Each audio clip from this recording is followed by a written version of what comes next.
Welcome along to episode 36 of The Endless Stream. I'm Aidan, and as usual I'm joined by Brian and Kevin. We are three artists, illustrators, filmmakers, animators, just all-round shit talkers. Each week we take some of the endless stream of content brought to you through Netflix, Hulu, Amazon Prime, Spotify, Disney Plus. Wherever you get your content, we take a chunk of it, we watch it, and we talk about it. This week, as well as all the usual nerd news that's come up, we're talking Season 2 of Tiger King, we're talking This Way Up from Sharon Horgan and Aisling Bea, we're talking the new Spider-Man trailer, we're talking the Irish film from 2018, Dig. This episode is slightly shorter than usual, but we still get through quite a lot of content here. If you enjoy the podcast, please consider subscribing or heading over to iTunes and giving us a rate and review. Everything over there really helps us out. Also, you can head to Instagram at The Endless Cast, where you'll see illustrations and clips that go up with each episode. If you've got a second opinion about anything we're watching, or if you want to suggest something for us to watch, you can send us a message on a comment over there or a direct message. You can also email us at theendlessstream@gmail.com. All of that being said, let's get into the episode.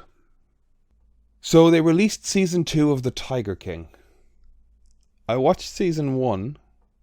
I don't think I'm going to watch Season 2. How much... I know you guys have watched some of it, so how much have you watched? Brian? I have had all of it on. I think it's only 5 or 6 episodes, so I got through all of them, but I wasn't giving it like undivided attention. But enough to get the gist of what was happening. Okay, and Kevin? I watched one episode, and it's kind of a case of, like, why would anybody want to do a season 2 of this? And then you realize there's a lot of petty people who will just try and make money or get famous off of anything. So what's the, like, we all remember the smash hit docuseries Tiger King from the early days of the pandemic, 2020, probably April? End of March, April, May? From Lockdown 1. Late March. Lockdown 1, those were the days when we all became completely fascinated by this meth addict zoo owner who... Meth-addled zoo owner who picked up stray humans from bus stations and had them run his zoo full of exploited big cats and other exotic animals. I've just remembered his name as I said that. He's Joe Exotic. He is a sun-scorched, scrotum-faced, Hulk Hogan bearded, mega mulleted madman. What the hell was Season 2 about? How did they make Season 2? Like, what's the conceit of this? Well, it's kind of the reaction to the documentary, really, on how it affected their lives. From what I judged from episode 1. It goes beyond that. I mean, I've watched all of it, and it follows up on a lot of the things. Like, there is a lot of loose ends, essentially. Like, he's in jail for something that it's sketchy. Like, there was a conspiracy to get him in. I'm not saying he doesn't belong in jail for something, but I'm talking about like the means and the evidence that they got to put him in there. It's very questionable. So, I mean, even the first one, you know, ostensibly it's about him, but it's as much about how corrupt that world of, you know, big cat sanctuaries, because that's not what they are. Animals. Yeah, but I mean, everybody involved in it is, you know, shady, extremely shady. And I kind of think, like, sorry, right. No, it's following up on some loose ends. So I mean, the two biggest threads that I kind of picked up on from watching it were, where is Baskin's husband, you know, and about the celebrity she ended up on Dancing with the Stars, despite the fact that, you know, the guy's daughters are insisting that, you know, the guy's been murdered, he went missing. So it follows up on, you know, his potential whereabouts. And then the second thing is Joe Exotic was put away on evidence given by, I think it's Jeff Lowe and Alan Grover are their names. But those two guys got off, you know, without any charges, and Lowe ended up with Joe's property and everything. So how did that come about? Like, why wasn't there any follow-up with that kind of situation? I won't spoil it because there is some interesting stuff that kind of develops further on. I was surprised by some of the things that happen. I think if anybody's a fan of true crime and the first season, it's worth checking out because it does follow up on those loose ends. And there's some interesting details that they uncover. Right, I'm genuinely surprised to get a sort of quasi positive review out of you for this thing, just in terms of like the reactions I've been seeing online are like, this is a waste of time, you know, people giving out. But Well, I don't know if that's really. maybe a lot of people watched it because, you know, they were in the lockdown, but I think a lot of people also watched it because it's a fucking, you know, it's a Bizarre story. it's a bizarre true crime story, you know. It's Yeah. and there's a lot of true crime fans out there, and this one gets, like, the first season got bizarre at so many turns, and there's more in it. The full story kind of hasn't really been told. It stopped because Joe ends up in prison, but he ends up in prison by kind of very, very nefarious means, and yeah, there is more of a story there. Like, it doesn't end with that, you know. I mean, he got put away for what, like, conspiracy to murder Yeah. Baskin, but like the people that he was involved with essentially set him up so that he'd kind of, like, the evidence that he's been put away on is he was set up by two people that didn't get any charges, you know. Yeah, but my only thing about it last night, Emer and I were talking about it, and it's just like the documentary, like, kind of definitely kind of like fucks with you emotionally, because you're watching it initially thinking to yourself like, oh, like, kind of, Joe's a real victim here, isn't he? He definitely, you know, whatever about transpiring to kill Carol Baskins, he was like, kind of like scapegoated into it or whatever, and Jeff Lowe used him for his kind of his own means and stuff. But then, like, you kind of, as much as Joe can put on a face of being this, like, you know, carer of animals, X, Y, and Z and stuff, just like Carol Baskins, they're both people that, like, are profiteering off of the fact that these animals are in enclosures and are being kind of like, There's no good people in it. Like, no, there's no good. Exactly. So the thing is, like, it's like you're watching it and you're just like, geez, like, kind of like, God, didn't poor Joe have a tough life and losing his first partner Brian and this and that and all that kind of stuff. But then you're kind of thinking about, like, he's like, you know, when the cameras aren't rolling or people around, he wasn't a nice person to animals. And I think that's the main thing. It's like, fuck you if you're not nice to animals. It's just like, yeah, fuck it, he deserves to be in prison. I know that's, like, I don't know how the documentary is going to go, but at the end of the day, they all abuse animals. They'd rather have them in their cages than free in the wild, and I don't like that. Might have been another Netflix documentary, but we learned long ago, don't fuck with cats, right? Yeah, I suppose, like, yeah, so why aren't people, like, getting up in arms about, like, I suppose, like, PETA bread are, but they're, like, kind of, they're up in arms about it, but they're also up in arms about everything, and they're ridiculous people. Okay. And I was, like, vegan for a year. You were for a year? Yeah. But still largely plant-based. Little to no dairy whatsoever, and little to no meat at all, really. It's just the occasion where I kind of have to. But, yeah. Do you think you'll watch the rest of Tiger King? Yes, absolutely. I'm really interested to see how it goes, because it's, as, like, you know, this thing happens all the time where things that get, like, it's like, you know, where there's like a number one song and everybody loves it, and then, like, 3 years later when you bring up the song with somebody, they say how shit it was, and it's just like, what? That's a good song, you know. It's like that one where, like, I didn't have to turn you off, na na na na na na na na na na na. You know that one? Gotcha. Got you. Yeah. Got you. Yeah, it's a good song. Got you. Yes, it's a good song. So is This Is How You Remind Me What I Really Am. I listened to the old album the other day. It's a fucking banger, let me tell you, the album. Silver Side Up. Yeah, so take it from me. Watch Tiger King season 2. But no, I know, you know what I mean. It's just like, kind of like, it's like, I'm sure people are... A Nickelback recommendation on our podcast. That's the worst thing to happen to me this week. Oh, Jesus. Oh, God. Well, just remember who did it to you, though. Don't let him off the hook. Yeah. Well, would you expect anything less? No, not from you. I brought Brian to a Nickelback concert once. Brian, can we get a review of the Nickelback concert? The best part was when Kroger left the stage and the guitarist did a cover of Everlong by the Foo Fighters, and it was very good. I have no recollection of that whatsoever. No, you were taking a Nickelback break. You were just overwhelmed by it.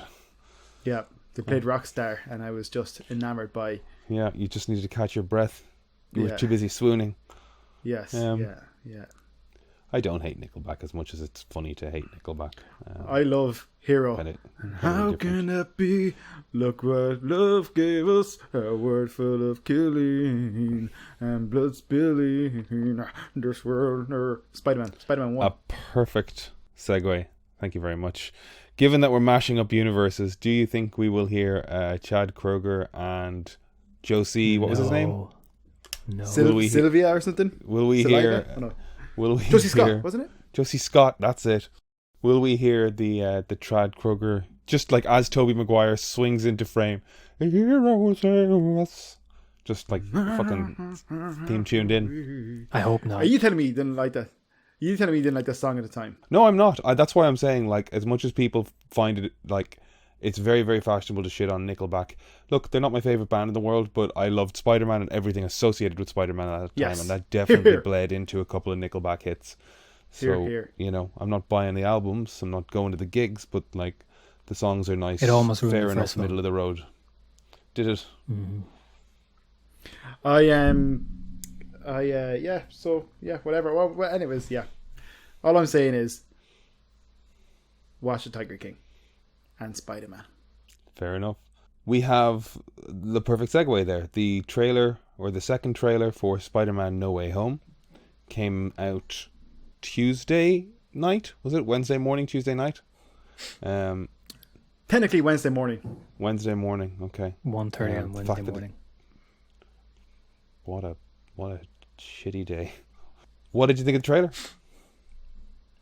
Kevin? I mean, it's heavily edited, which I like. I think people are because that whole scene with the lizard getting punched by nothing. He also could just be looking back, you know, checking on his old friend the Sandman. You know, it's possible. Hey, Mr. Sandman, are you okay? Bum bum bum. I think that's a funny thing that is clearly, well, I mean, as much as anything, it's the result of Avengers Infinity War, because we always allowed for special effects to be unfinished in trailers and for things to change and for shots to not be there. That's something we knew of trailers, but I think Infinity War is the first time people really went, oh, Marvel will just put fake shit in those trailers to try and distract. So now people go through these things looking for fake shit. Looking for that, you know, like they used to be like, let's analyze this trailer and find the cool shots and enjoy it, but now it's like, let's see where they're trying to hide shit. Yeah. And Mephisto's definitely in this movie. Well, that's who Doctor Strange is talking about at the end, isn't it? I'm sure. On the skyscraper. Or on the Statue of Liberty. The Statue of Liberty, did you see somebody pointed out that it's holding a Captain America shield? Oh, so it's a multiverse. Well, it's either that or they're rebuilding it after. They're modifying the statue. Yeah, to you know, they're updating. To be more liberal. With a weaponized flag. It's funny after your man killed a person with that shield to make it the symbol of your country on the fucking what was the entry. So I was surprised that, I guess I was thinking about it in what if terms, thinking Peter and Doc would bounce into a couple of different multiverses or different versions of Earth. But it looks like it's more like they even reference Scooby-Doo, the 13 Ghosts of Scooby-Doo. Do you remember the 13 Ghosts of Scooby-Doo? Did you ever see that show? Kev shaking his head. He is much younger than us. He is but the baby of the group. Yes. Even though he kind of looks right now like an old Billy Connolly. I guess an old the hair Billy went Connolly. grey. This would have to be a young Billy Connolly. Your hair says young, your face says old. Billy Connolly was a baby once. And the same age as the baby Jesus. But yeah, the makes premise me a of the 13 Ghosts of Scooby-Doo was Scooby and Shaggy accidentally open a Pandora's box full of ghosts, and then they have to track down and hunt them. So it does seem like they reference that. It does seem like they're going to have to try and catch Electro, Sandman, Lizard, Doc Ock. By the looks of it, Green Goblin's definitely confirmed. Just where I run people are assuming Venom.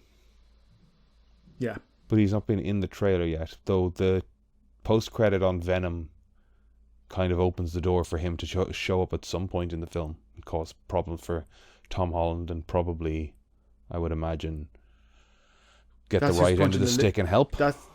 That's who's punching the lizard. Potentially. It could be Venom and the Hobgoblin.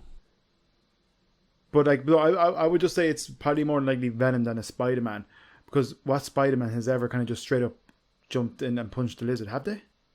Yeah. Yeah. The fifth, I can't remember. I tell you what, I didn't do it in the video game. It's too scary. No, I'm talking about in the movies. But did you just run from him? He punched things. I run from most things in video games, yeah, until I can get far enough away and switch it to easy mode, and then beat it like a champion, and then revert back to normal. And then when you were done beating it like a champion, you'd go back to the video game. Wank joke. Did you think you were getting your cityscape swinging scene stuff, Brian? No, it looks very like sort of abandoned building sites, dock gantries, industrial areas, more so than. There'll be the fight with There'll be the fight with Electro. Fight with Doc Ock on the highway. Yeah. Dr. Octopus is a good guy. There'll be the set piece in the middle where they all escape and someone dies. I'm going to take my ears out because Brian spoils everything. No, I'm just guessing. I'm guessing. But if I hear this, Brian... No, yes, exactly. If I hear this and you're guessing, you guess right everything, and I'm going to be sitting there going like, oh yeah, okay, I'm going to... You're going to forget in a month's time. What are you talking about? You're like that fucking octopus that picks World Cup winners. Just dropping your narrative tentacle onto fucking plot points. You say stuff like this could be a big set. I don't know, a set piece. I always think, are you talking about a physical set? The area? Action set piece. Oh. Just talking about this Spider-Man stuff as we are. Do you know the way there's an image going around of, did you just lick that thing, Aiden? No. What are you talking about? He did. That's hot. Like there's just like Electro looks very Spider-Man PS5 game-ish. Like it looks very much like a game. And there's that scene of Spider-Man, it's an image of Spider-Man going around of him kind of in the black suit using the kind of Doctor Strange magic, and it very much looks like a Spider-Man game as well. Do you know what I mean? Yeah. The effects are going to be, hopefully they'll be polished by the time it comes out, but the FX teams are working on crunch time basically to get everything done. There's like so this much image stuff. This looks so much like a computer game. Do you think that this looks like the like we just said about the Marvel Sony stuff looking shiny and dark? No, I don't. I'm looking forward to it. I'm just kind of like very optimistic about how it's going to go. I think Dr. Octopus is going to be a goodie, and I think Spider-Gwen is going to make an appearance. Emma Stone's a big actor. Why wouldn't she come back for it? I think Dr. Octopus is going to be a good guy. I think he's gonna be like initially blah blah blah, but then he's gonna realize that like if he doesn't fix his shit with Peter, his world is destroyed as well. And we're assuming that it's actually from Sam Raimi version. He could come from a version where he could see a version where his wife's alive. I don't know, whatever. Will it be just like 3 versus 5, or will they go Spider-Verse with it? Like, will they pull in loads of Spider-Man? I think not necessarily actors playing them, but just costumes. Like there's armored Spider-Man and like Spider Noir and stuff. Yeah. Like Iron Man 3 when all those armors showed up at the end. Yeah, potentially. Yeah, that was actually pretty cool though. Some of those armored designs. They were wasted though. Some people got like that's pretty much for Hot Toys to sell toys and Hot Toys. Did Marvel have a deal with Hot Toys? I guess they licensed the designs. No, but just like it's good for like. No, I'm not saying it's just to sell that, but like it's for like that kind of stuff is just so fans can kind of get merchandise out of it at the end, I guess. But I was going to say to you, yeah, we have the Sandman, which actually I have a question for Brian, if I'm allowed to ask a question, Aidan. I'll allow it. Thank you.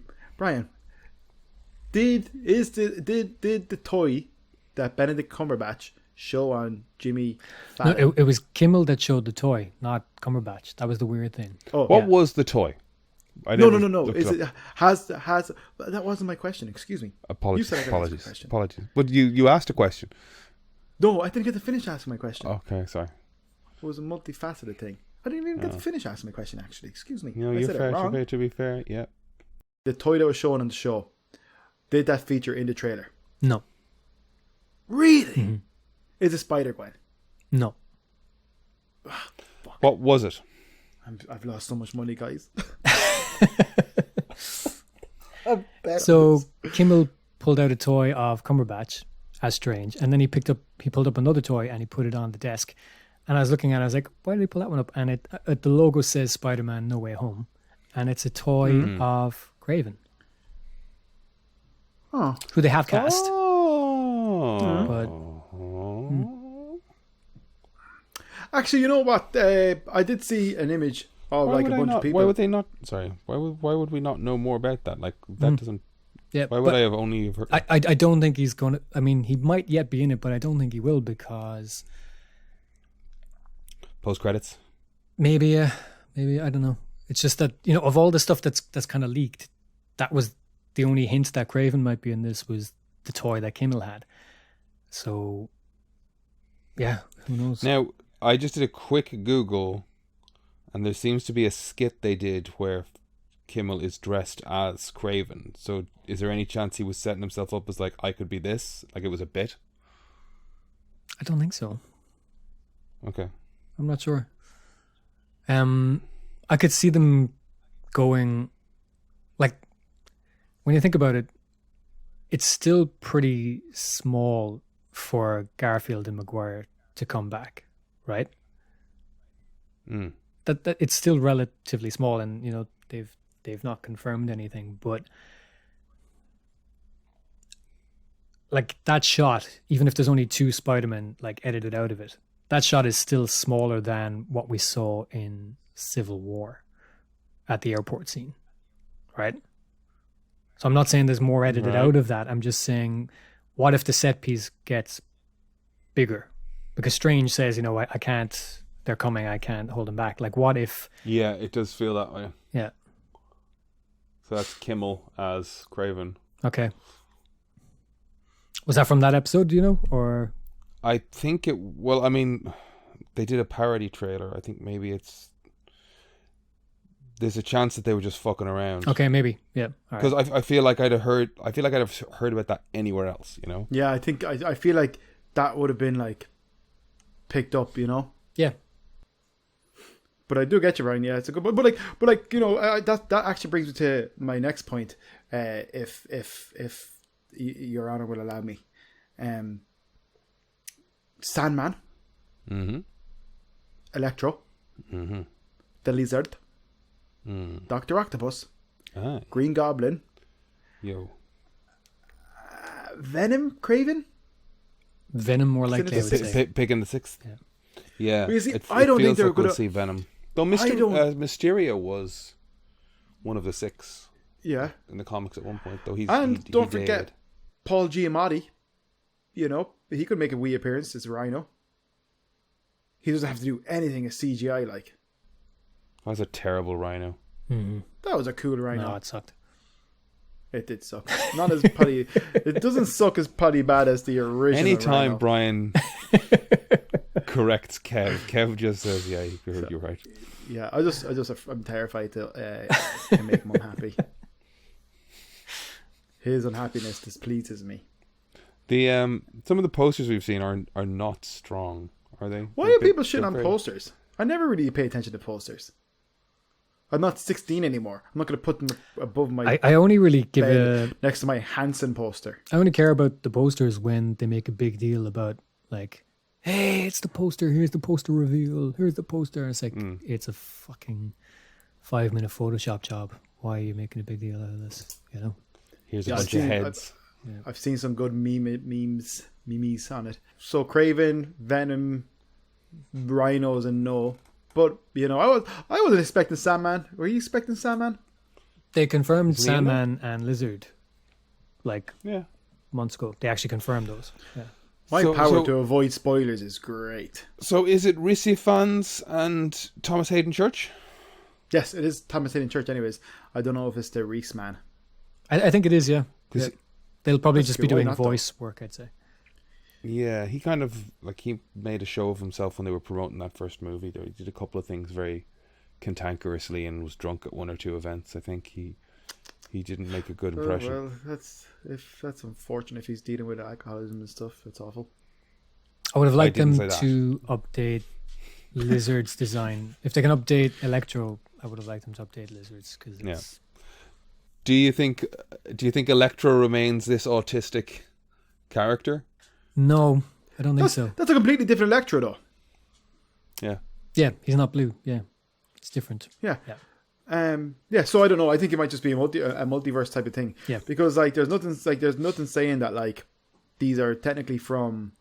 There's nothing saying that the villains have to be from X Yeah. movie or X universe. You know. Yeah. Exactly. They can be from And anywhere. I think that's going to let them get away with a lot of fucking. Retconning. That's going to let them clean up a lot of. Retcon. I liked how the Goblin's costume looked. Sins. That they added like some CGI touch up to it.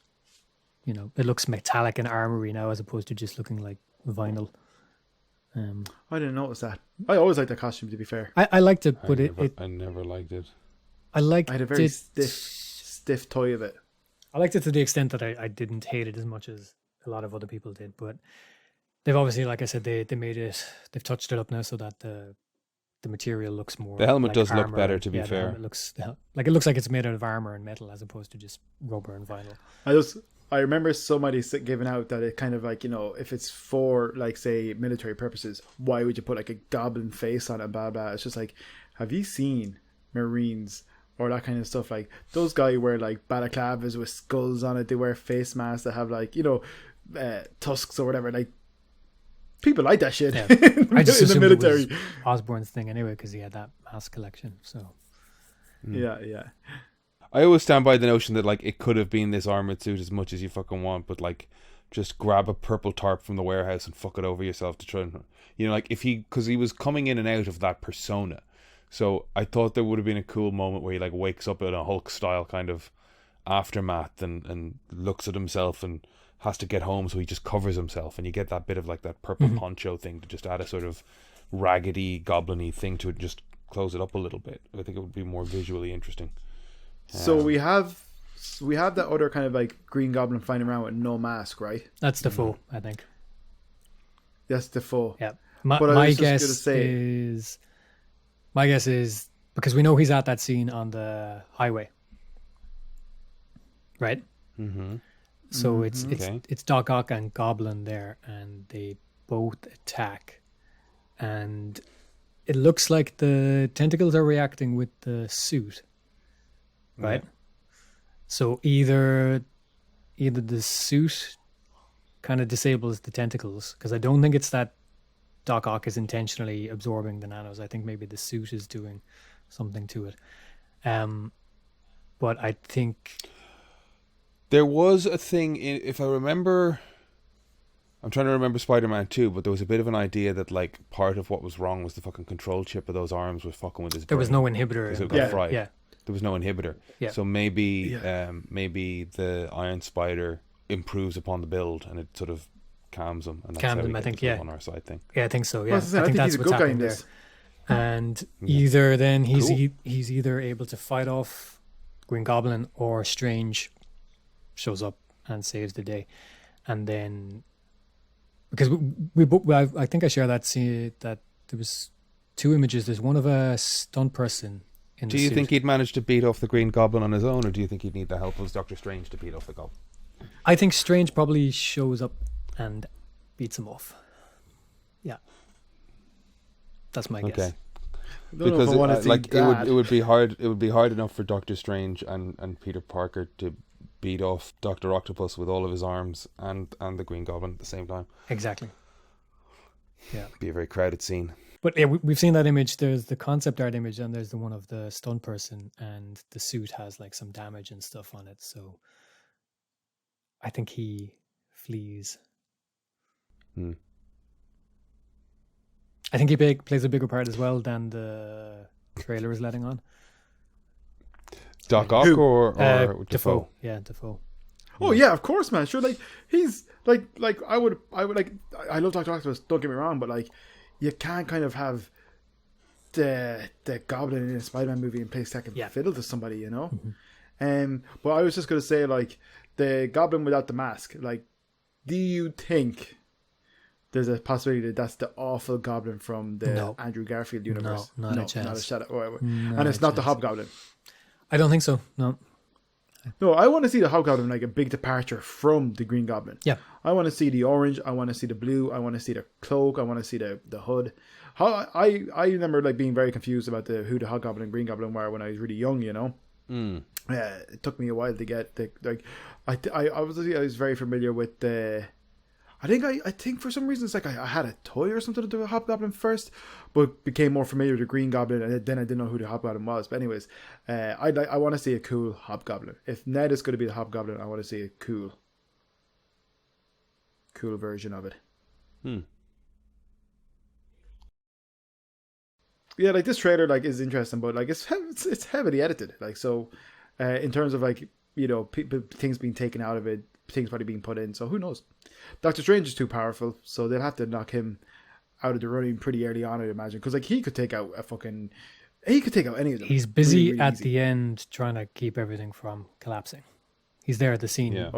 That you can see him. There's a shot with him on. I think he's in the torch or the crown. I'm not sure. Yeah. So he's there trying to. He's trying to do the spell to send them back or whatever they decide to do, but yeah. This thing I'm wondering, is it going to be bigger than what we're seeing? Is it going to be bigger than just like 2 extra Spider-Men? Is it going to be like, are they going to try to like the Spider Island type of thing? The most acclaim Sony have gotten for Spider-Man in years is Spider-Verse. So why not try recreate some of that on screen? Miles Morales, man. I'm telling you, Gwen Stacy, Miles Morales. Yep. They're going to be there. Maybe. I think it'd be cool. It'd be cool if they did, but I saw a headline before I came on here, and I say a headline very fucking loosely because the internet has ruined the concept of actual news. But it was sort of Holland going, you know, maybe I'm reaching the end of my turn as Spider-Man, you know, maybe people want to see a Miles story. And then maybe that's laying again groundwork, though I don't know that kid has that much nuance in him for this sort of stuff sometimes. You know, but that could be like this will now be his 3rd standalone film and 2 Avengers movies and Civil War. Is that 6 turns of Spider-Man, or are there others? No, that was it, I think. No, I think that's it, yeah. That's it. So it's what year did Civil War come out? 2015, I think. 2016 or 15, is it? Sorry. 15 or 16. I think it was 15. Right. So I think he's either at a point where he's going to want to be moving on to other things, especially with Uncharted coming out soon. I don't think or he's starting to lay the ground of levering the contracts coming to the end, we're going to renew, make this worth my while in a big bad way type of thing, you know? Trying to get that big payday. I think, you see, what I think is, personally, I think I don't really know any of these. I just think Tom Holland's a guy who probably sees that Spider-Man's a good opportunity to keep him relevant and him busy and to get paid and stuff. And as long as he can do it on top of other projects, why the fuck not, you know? But I would say it becomes a weight at a certain point, you know. It becomes an albatross that you kind of have to like get off if you're going to do anything else, you know. With great power becomes because responsibility. Wow. Jesus, they go 2 Spider-Man movies without actually saying it, and he's forgotten it. I don't know. Like, kind of like, does say Marvel want to give Sony? I know this sounds really weird. Tom Holland, or will they be kind of like, you can have, or do a Gwen Stacy movie, do a Miles Morales movie, do whatever, and they want to keep, say, Tom Holland just, kind of basically, if they can step away from Sony's stuff and leave the MCU alone. Do you know what I mean? I'm sure Marvel want to keep Miles. I know they want to keep Miles. And I don't know Gwen, that they have them, but I'm sure they'd want them. They're both huge characters. Yeah. Spider-Gwen, that's not even her real name, is it, in the comic books? She's Ghost called, Spider. Ghost Spider, yeah. I think the whole point of this film being called No Way Home, it's not because the villains have no way home. It's because Tom Holland will have no way home at the end of it. And that's the reason to get him. That's the reason to get him out of the MCU. And Sony are setting up their other Spider-Verse films that he's going to be in. And then in a few years' time, they can bring him back should they have need, So do you think then, just thinking about the end of that Venom movie, that this, like I said already there, that like it's going to pull the 13 Ghosts of Scooby-Doo into our MCU universe, but maybe it's a little more a mix of the two things, and they figure out they're in an alternate universe, and they try and work their way home, because like that. Who do you mean? Okay, that's a good point. I mean, Doctor Strange and Peter find themselves in this place, and it's that's why Ned's different. So there's the Venom universe and there's the MCU. We should be recording this. There's the Venom universe, there's the MCU, and maybe there's this sort of middle ground that's triggered by Doctor Strange. I don't think so. But that's why I'm trying to figure out how Strange or how Tom Holland gets stuck somewhere. And like when you look at like the Statue of Liberty with a shield like that, that's pretty out of keeping for our universe. And yeah, but it's a new, like, it's being built at the time. Yeah. I think what's going to happen is it's all going to break at the end, and that's going to launch Strange into the multiverse of madness, and it's going to put Spider-Man in his own Sony universe. But what we're seeing right now is our MCU. I don't like it. The thing is, like, change. No, well, see, the thing is, so this is Marvel working change to their advantage, and then Sony getting what they want. But I think this stuff, I think, like, I don't know if it will affect kind of say the main Marvel storyline as such. Do you know what I mean? But I was going to say is Miles Morales appeared in Ultimate Fallout issue 4, was it? I have to facsimile version. Yeah, I'm not sure. Ultimate Fallout, I think it was issue 4, but I could be completely wrong. I think it is Ultimate Fallout. You think that's the first appearance? Yeah, I'm pretty sure that's the first appearance of Miles Morales. But what I was going to say is, so he technically didn't appear in the Spider-Man book, which I'm sure was kind of purposely done by Marvel in terms of who has the rights and who gets the rights to it. I'm pretty sure they have the rights to all. I think that's the deal, is that all Spider characters associated. Yeah. Because Fox used to have to deal with any character that appeared in an X-Men book would have the rights to the movie rights to it. So that's why they started pushing the old Inhumans things and then introducing mutants and stuff into other, like, the Avengers and things like that, like, so they weren't yeah, I think they were. I Fox. think Sony had the rights to every character that originated in a Spider-Man book. So I think they did get a little sneaky about making sure they originated characters elsewhere. But that doesn't really stand up if they made Into the Spider-Verse with Miles and a bunch of stuff there. So, oh yeah, you're right. Well, I hope we're not recording this. Yeah, I'm not very good at thinking of stuff like you guys. You guys are you're the mayonnaise and the mustard of the perfect hot dog. Brian, what condiments do you put on a hot dog?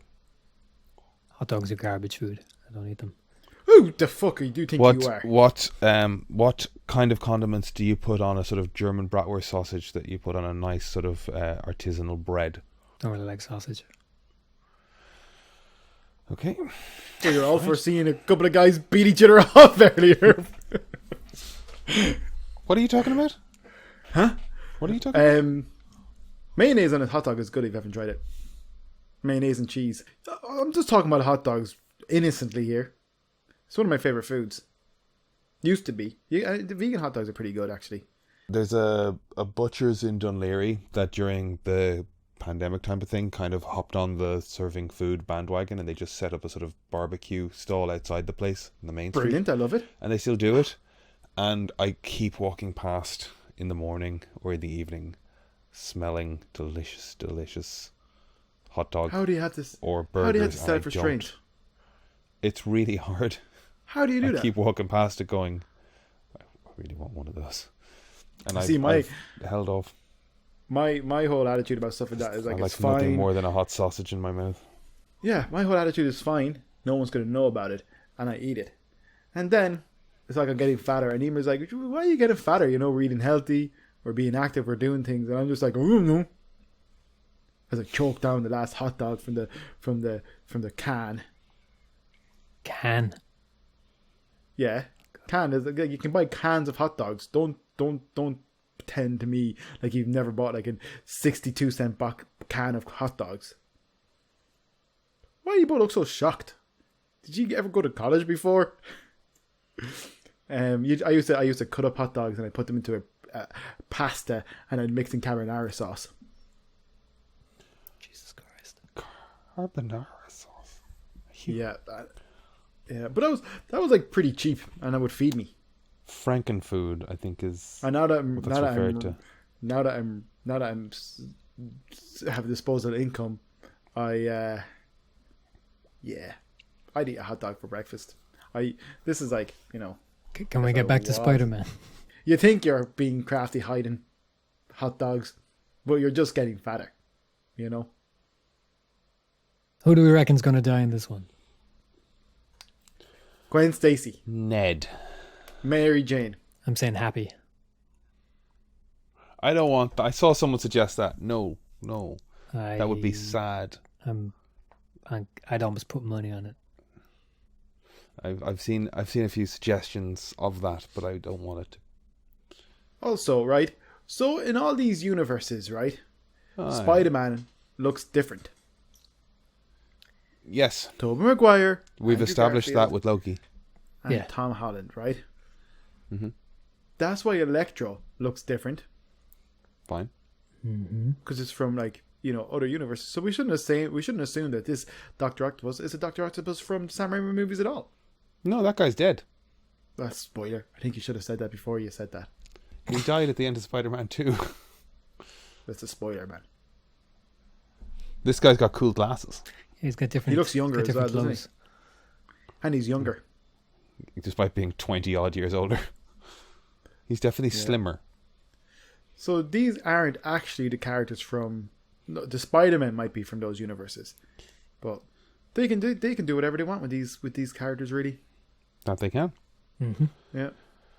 So, Kevin, you watched This Way Up this week. Can you tell us about that? I have an ongoing... I just noticed the success that Aisling B was having was really like ramping up at one point, and I just started tweeting you guys every time I saw her on something, just going, holy crap, she's on this now. So it's kind of an ongoing... It's a runner that every time I see her on something, I send a picture and go, hey, look, it's Aisling B. She's doing great. But you've now watched This Way Up, which has... Aisling B. Can you tell us anything about it? Is it an Irish production or is it an Irish-English co-production? I know she works with Sharon Horgan. I don't know if Aisling B has written it. I say she could have, but Sharon Horgan is in it, and she wrote Catastrophe with Rob Delaney, and I think she wrote this. And it's Irish. It's a story of Irish sisters living in London and their trials and tribulations. Sharon is a very successful business person in London, and she's starting up an agency with another successful business person, Charlotte, with a kind of like a female focused network of these financial, like the best of the best, and then Aisling B is an English teacher with kind of immigrants, I think, and then she starts kind of mentoring or teaching a French boy after school as well, But it's she, and like Aisling B's character had suffered. I think it kind of intended to take her own life, and it starts with her coming out of rehab, even though I don't know if you can say rehab, but it was a rehab facility as far as I know. But coming out of that and then dealing with that. But I watched the 2 seasons of it. Brilliant, man! Like really, really good. Initially, I wasn't sure. Cause like I really like Sharon. She's brilliant, and I really liked Catastrophe and stuff. And it was kind of funny to see her portraying a different character in something in a very similar setting so soon to after watching Catastrophe, you know. But I wasn't too sure if I liked Bia initially, but B. B as in P. She did her stand-up show with C'est La B, which kind of like C'est La V, kind of tells you how it's gonna. Anyway, continue. But anyways, B. It's like the whole Tony Colletti thing. Anyways, and what was the guy? Danny Caballero, and Malignant. Malignant. Yeah, Malignant. Malignant. Mal. Lignant. No. Mal. Ig. Nant. Malignant. Yes, but also somehow no. Okay. I have a speech impediment. Are there 2 seasons of this? Yes, but it's really, really good. Anyways, is my point is, and I think you're kind of meant to be like in hindsight, looking back at it, like the only reason I probably didn't like Ashlyn B is because initially it's because like she's hard to watch, she's cringy, but she's also like dealing. No, as in like you're meant to kind of find her cringy and a kind of squirm when she is interacting with people and kind of like trying to come back to herself and dealing with like, you know, her issues in her personal life and professionally and stuff, but no, by the end of it, it's just like I loved it. I really loved it, and I think B is awesome. And it's just like kind of, I know she's in the new Home Alone, and it's almost like she's too good for it. It could be a great movie. I have no idea, but she's really, really good. And it's like as 2 entertainers from Ireland, Sharon and Aisling, it's like they are the cream of the crop. They are fucking awesome. And like Sharon can like I was saying to Emer, like because like say if you're a comic book artist and you write and draw your own story, and like, you know, Mike Mignola and Andrew McLean, for example, Darren Warren Johnson to a lesser extent, you know, creating their own books, drawing and writing them and publishing them and stuff, you know, that's got to be fucking awesome. But Sharon is writing, producing. I'm sure she's producing and directing. She's producing for sure. I'm sure she's probably directing some of this stuff, and she's starring in them. And like channels are giving her the budgets to do this stuff. Like she's got to be just working like I don't know. I mean, like, how is that not the most gratifying? That has to be top tier. I've said a number of times on here that the people I respect the most in that industry are the people that manage to do this sort of thing, which is produce their own content, because you can sit back or you can go to as many auditions as you want to, but if you start writing, pitching, producing and making things from your perspective with your, you know, it's such a privileged position to get to, and it's great when it happens. And but it's rare, you know? Whether it's rare as hell, but and whether or not you like the content that comes out of it, I do have mad respect for people that do it.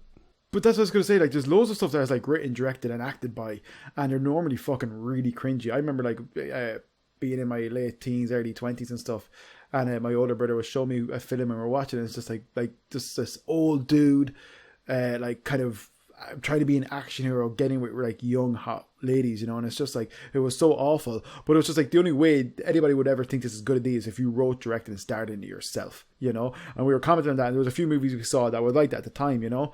But what I was going to say is like quite often when something's like starred, written, and produced and directed by and all that kind of stuff, it's normally a bit shit, like, you know, or can be. Where Sharon has just like kind of, she has to be one of the best.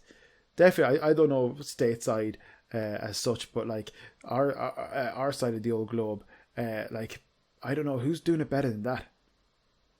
Like I know you have like not in Ireland, anyways.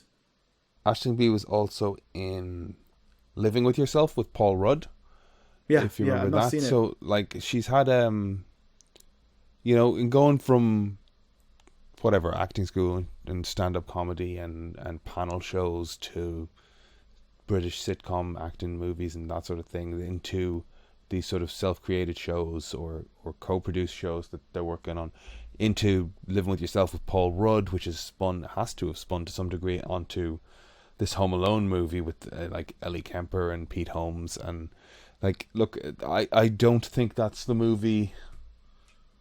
I don't think that's going to be great, but like, it's a big opportunity to work on like a franchise film for Disney Plus, and it opens a door.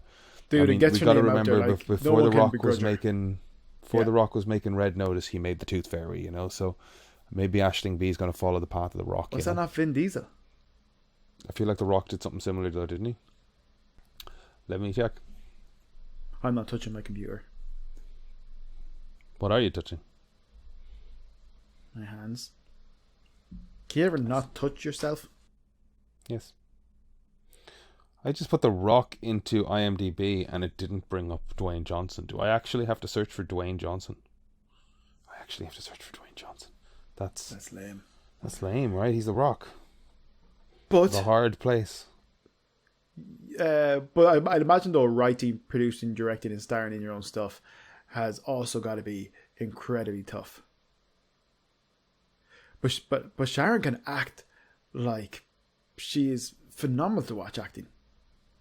Some of her reactions, you swear, like, obviously there has to be a good level of improv and natural back and forth and banter and cracks and all that kind of stuff. But even when she's reacting to something like emotional and stuff, it seems very genuine. She's pretty darn good. Tooth Fairy was The Rock. Vin Diesel did do something similar though. The nanny or something, or the dummy or something. Yeah. The pacifier. The pacifier. There you go. You see, that was it. And this kind of slightly goes back to what I said about what I was talking about with Disney's long plan for shows, where they like introduce a character, and they just know that like by the time they actually get the movie into production and into cinemas, you know, your audience will kind of come of age aware of them. I definitely think there's something to be studied in the statistic or the career plan of putting him in a kids movie in 2010 called The Tooth Fairy, and with 20 years later or 10 years later, and you know, that demographic is going to see rock movies. Might be overselling that, but like, you know, the 5-year-olds that watched that in 2010 are 15 now. He's got to kind of working that out. Oh, I hate to follow it anyways, whatever. He was doing wrestling. Those people that watched him in wrestling are kind of enamored by him now. I like The Rock. I think his rap is awesome. Oh, I mean, he's just dedicated to his work. 2 good songs.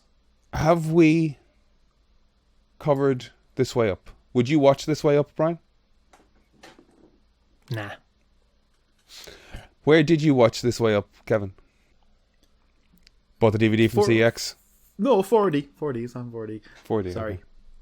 Okay, because the CEX in Dunleary has an extensive range of secondhand DVDs that allow us to, at an affordable price. I was in Dunleary last week, Aidan, and you're right. They do have an amazing selection of... It's amazing. The more lies you tell, the more incriminating it is. I wasn't in Dunleary. This episode of The End of the Stream was brought to you by CEX. I had chips. Where'd you get the chips? On the pier. You wouldn't want to plug commercially. No, on the pier. Actually, I would, because they were delicious. They were like called. They were seaweed chips. I can't remember the name of it. Sam's chips or something. Right. I don't know. No. It was a little kiosk on the pier. Okay. But I recommended it. It was delicious. If Aisling Bea was to play a superhero in a Marvel movie, who would you cast her as? I'm not going to say someone redundant like Squirrel Girl, because that's stupid. Because Bea has chops. She has acting chops. So why couldn't she be like an older rogue? Or like someone like that. Why wouldn't she be? Who would you cast her as? We said Marvel movie, was it? We said Marvel, but let's any comic, I guess. Yeah. I'm trying to think of an obnoxious leprechaun character in comic books somewhere. Banshee's daughter, is she a thing now? There's kind of like a DC area of like the Blue Devil, silly supernatural stuff that I could see her fitting into. Yeah. I'm not saying she should be Rogue. I'm just saying, like, she's got, if you watch This Way Up, she's got chops. And I feel that with the right thingamajigs, she'd do all right. So let's move actively forward as the evening goes on. She could have been a female Loki. Yeah, I can see that, a variant. The Dig. The Dig. That is our next topic. The 2018 Irish film The Dig, supported by Northern Ireland Film, starring Mo Dunford, Emily Taft, Francis McGee and Lorcan Cranich. I'll read you the synopsis. This came very naturally out of Kevin's suggestion, but Mo Dunford did the voice of Ronan in my short film, which is applying and being in festivals at the moment, and I like the guy a lot, and he's been very supportive of the film. He's got another film out called Knuckle Dust as well, which has a kind of I guess game of death fight film thing going to it, so that's out there to see as well. He was in Vikings, so check out Mo Dunford. The premise of this is, after serving 15 years for murder, Ronan Callahan returns home to find Sean, his victim's father, searching for the body. Callahan soon realizes the only way to get rid of him is to help him dig. So, in a drunken stupor, that he can't remember what he did. He just knows that his girlfriend is just disappeared and he had blood under his fingernails. He has been convicted of this murder, or at least that was one of the questions, was like, can they convict you without a body on just circumstantial? Well, it's not circumstantial evidence if you've got blood under your fingernails, but can you prove it was 15 years somebody? ago. Yeah, it depends, but I think like they can't get you if there's no body. I think that is still circumstantial. Yeah. Because it doesn't prove that a person was murdered. It doesn't prove you killed him, it just proved you might have had a disagreement. Yeah, it's something to do with. But that's why he got 15 years though.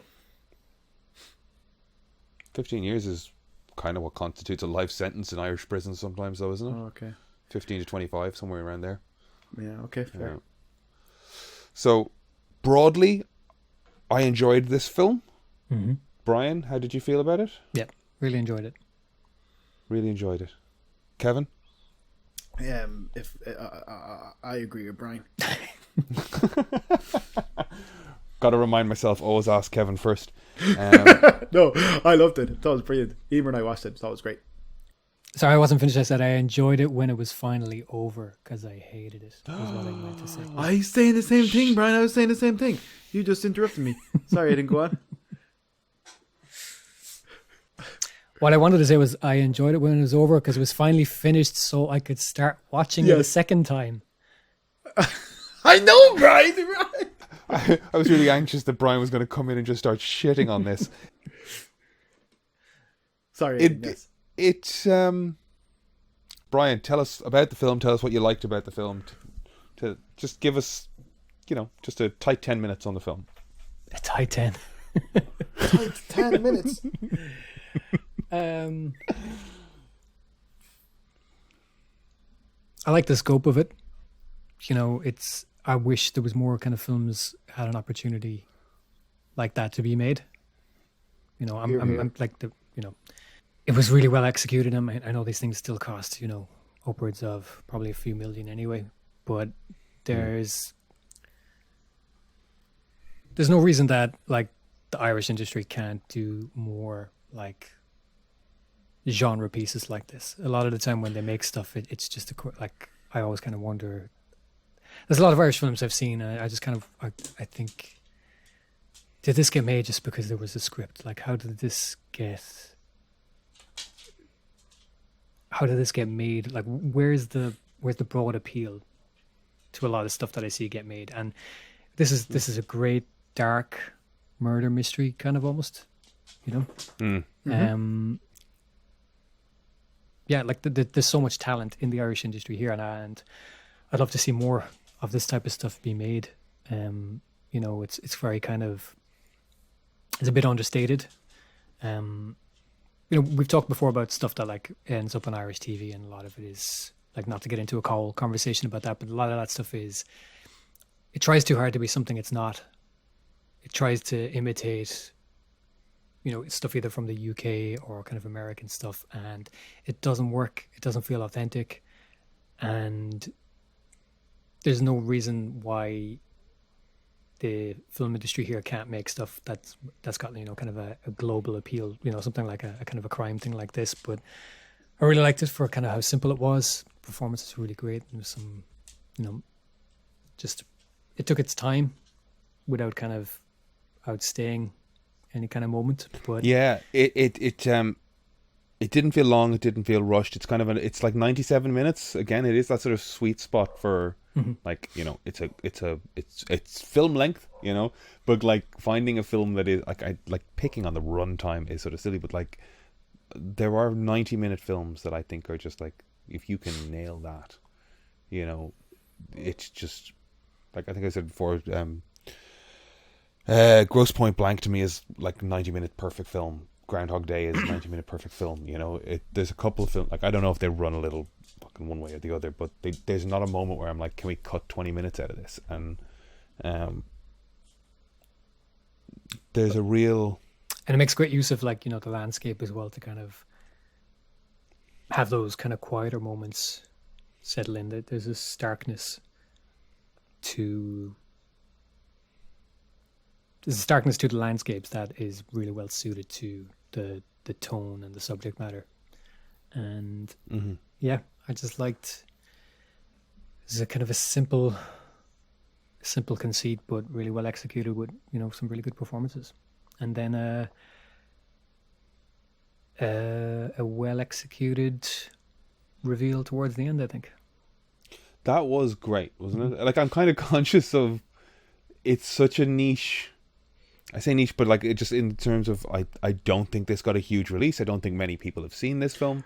We got asked specifically to talk about Irish content, I don't entirely want to spoil this in the way that we'd spoil other films. Yeah. I'd like people to check it out themselves. Yeah, because it only made like 23,000 in the cinema. Well, that's a shame, I couldn't find the budget for it, but that's like severely underserved, Kevin, give us your thoughts on it. Well, first and foremost, I watched it with Emer, and Emer said it's the best movie we've watched for the podcast yet. Right. Did she not watch Speed Racer? Well, she did. Now here's a question. No, this isn't going to this isn't going to actually work out. He's in a couple episodes of The Tudors. Who? Mo Dunford. And what does that mean? Wasn't Emer in The Tudors? As a child, yes. Okay. So she wouldn't remember him.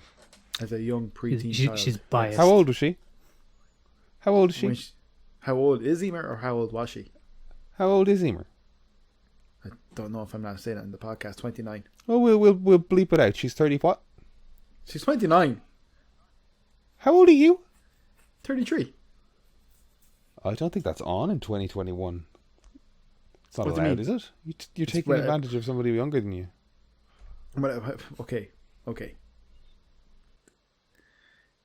If there's anybody being taken advantage of, it's her.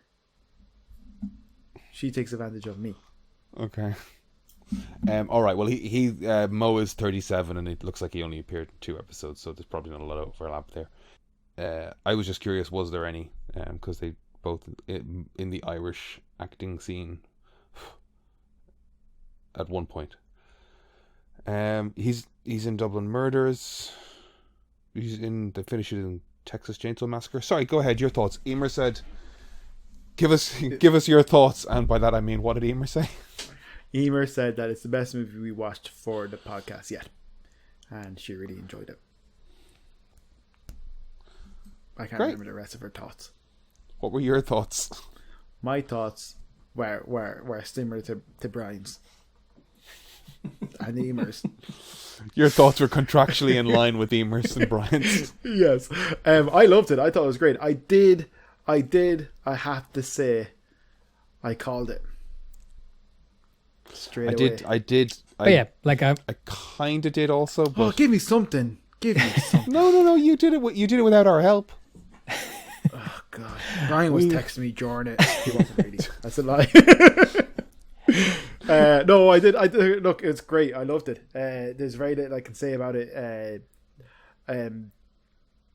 I think, like, I liked it. I liked the pacing, and I liked kind of the slow burn of it. But I do like a kind of foreboding, kind of slow burn. And there's loads of parts in this movie where it's just miserable. You know, like kind of him in the house trying to have the shower, the dad relentlessly digging and all that kind of stuff, and the mud and the dirt and the hard labor. And there were a couple of scenes where I did think, like, well, he could stop and start telling us his feelings now.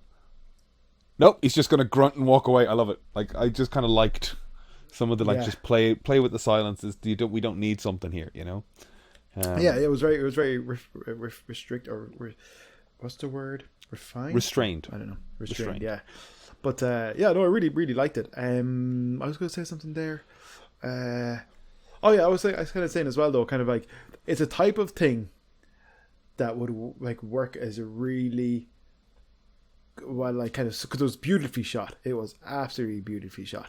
There was just great scenes, considering like how desolate the environment was and the backgrounds and stuff. I think it was so beautifully shot. But it's the type of thing like you'd be so like, I would love to write something like that for a comic book.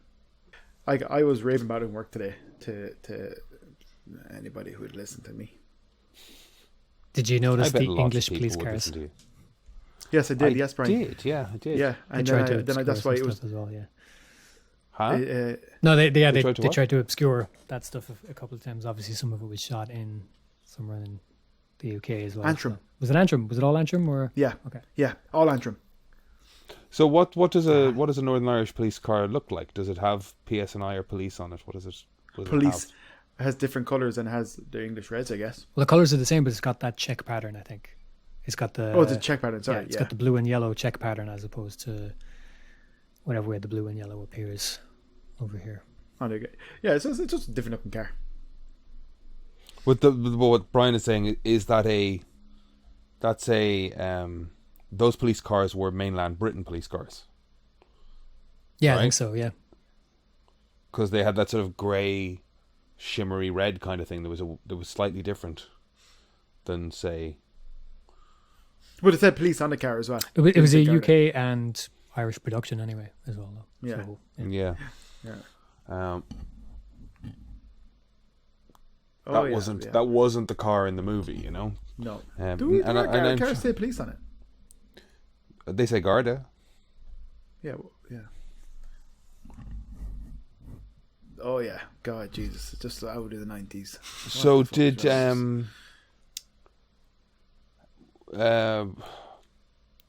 it didn't really indicate where they were in Ireland, did they? No, I don't think so. No, it didn't at all. Because we had to Google it.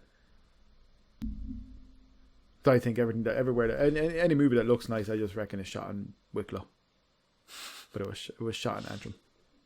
Is there anything else to say about it? Go see it. Go watch it. Yeah, that's all. That's a great point. So I bought my copy in CEX in Dunleary. Where did you get your copies? Let's try and find out where we can find the dig. This is something I'll definitely recommend to like my folks and friends and stuff, and it's very, very good. I rented it on YouTube, so. Okay, yeah, so go check out The Dig. It's available on YouTube, according to Brian. You can get it on Apple as well. $2.99 will get it for you. 75% on Rotten Tomatoes, apparently. That's actually a good check. Tomato meat, that's pretty good, right? Yeah. Not that Rotten Tomatoes is the measure of anything, but it got more than the Eternals. Oh yeah, fair. And like this kind of brought us up initially because of the comment Camera Countries sent us about watching more Irish stuff, and this was worth it, you know. and I'll definitely be up for watching more Irish stuff. I saw a trailer for a movie called oh god, what's the word for it? Arnoch? Arnoch, is it? The Irish word for monster? Arnoch. Have you seen that one? No, it's only getting I think it's getting theatrical and festival release at the moment, so you could probably head up to Cineworld there and see that at the moment.